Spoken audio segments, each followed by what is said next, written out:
Divertículo ileal es entonces una patología que se da en el periodo embrionario. Tenemos entonces que para poder entender esta patología debemos de entender estas imágenes. Saber entonces que esto sería entonces el saco vitelino secundario. Tendríamos también entonces el celoma intraembrionario, que sabemos que se forma por la deslaminación que se da del mesodermo lateral, y también tendríamos entonces el septo transverso, que será el futuro diafragma. También tendríamos el esbozo del corazón, que sería un vaso sanguíneo, y tenemos acá la membrana bucofaríngea, tendríamos la membrana cloacal, acá tendríamos la alantoides, que es entonces otro divertículo que se mete a el tallo de conexión, o también conocido como pedículo de fijación. Eso por un lado. Ya tendríamos entonces que entender que vamos a relacionar este divertículo ileal con la formación del intestino del embrión. ¿Cómo se forma el intestino del embrión? Va a formarse a través entonces de una capa que va a ser una de las capas germinativas, que va a ser el endodermo.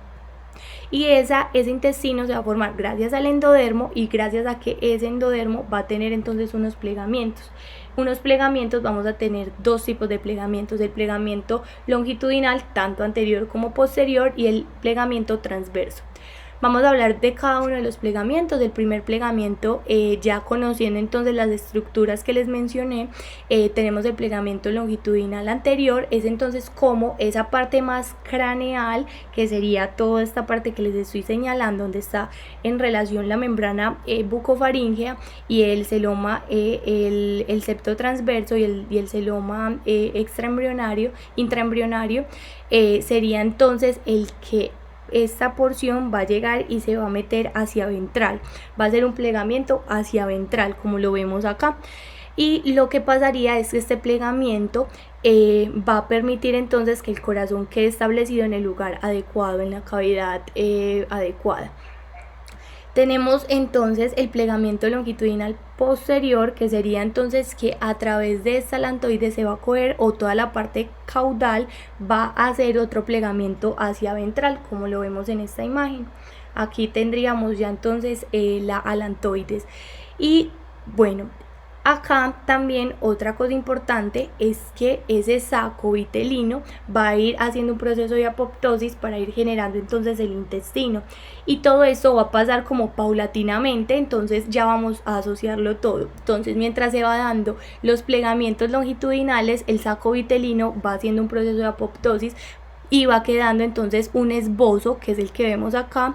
Va quedando un esbozo del saco vitelino secundario, y este saco vitelino secundario, gracias a que formó ya el intestino, porque quedó ese pedacito acá arriba, como lo vemos acá, que sería el intestino, ya el tubo digestivo propiamente, va a quedar conectado con ese esbozo del saco vitelino por medio de un conducto, que ese conducto se le va a conocer como el conducto falomesentérico, o también el tallo de conexión entre el tallo de conexión del saco vitelino.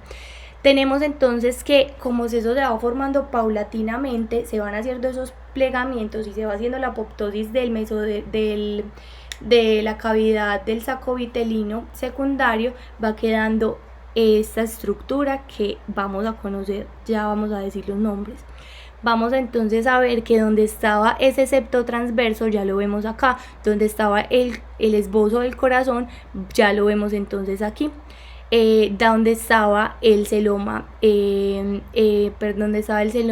intraembrionario, ya lo vamos a ver entonces por este lado. Donde estaba la membrana bucofaríngea, la vamos a ver por este lado. Pero ya cuando se hace plegamiento no le vamos a, o sea, ya esa membrana bucofaríngea va pues como a desaparecer, y ya lo que vamos a llamar a este pedazo, que era lo de la membrana bucofaríngea, se le va a llamar como estomodeo. Y ya tendríamos que este lado tendríamos, por ejemplo, la alantoides, que la teníamos acá pero se vino por acá por ese plegamiento longitudinal posterior. Y si se vino la alantoides, que estaba en conexión, pues estaba directamente conectada con el tallo de conexión o pedículo de fijación, se va a traer también ese pedículo de fijación y lo podemos ver acá. Y vemos que en ese pedículo de fijación, que en un futuro va a ser el cordón umbilical, está también ahí en esa posición el conducto onfalomesentérico. Sin embargo, ese conducto pues debe desaparecer porque él no puede quedar entonces en el cordón umbilical. Listo, eso se da entonces en los plegamientos. Ya tendríamos también el plegamiento transverso, que se lo va a hacer entonces ya directamente es el ectodermo, y lo va a hacer en el día 28 de la cuarta semana más o menos, sí. Y va a ser entonces ese plegamiento del todo para hacer que el embrión quede más circular, por así decirlo. Ya tendríamos que, bueno, hizo ese plegamiento. Entonces ya tenemos el tubo digestivo. Así se fue formando el tubo digestivo a través de los plegamientos, que ya explicamos que en la parte más craneal, que la identificamos con la membrana bucofaríngea, se va a ir hacia ventral, y la parte más caudal, que la identificamos o con la alantoides o con el conducto, la membrana cloacal, se va a ir también hacia ventral. Y ya está formado entonces el tubo digestivo, y va a quedar entonces el tubo digestivo, va a quedar el intestino faríngeo, el intestino anterior, el intestino medio y intestino posterior, que ese intestino posterior también se le puede conocer como cloaca. Aquí ya entonces, como había un cambio acá, que yo dije que esto ya se llamaba era estomodeo, ya acá también a la membrana cloacal ya no se le dice membrana cloacal, sino que se le va a denominar como proctodeo, ¿cierto? Que sí se le va a denominar como proctodeo. Ya entonces, teniendo esta estructura y ya entendida mediante esos plegamientos que se hizo, este conducto onfalomesentérico va a ser el problema en el divertículo ileal. ¿Por qué?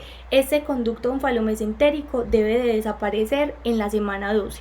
Si este divertículo onfalomesentérico no desaparece en la semana 12, va a generar este divertículo ileal, y ya entonces esto va a ser un problema pues quirúrgico, y simplemente pues se va a retirar ese divertículo, porque ese conducto onfalomesentérico nunca desapareció, y pues lastimosamente se debe pues operar esta patología.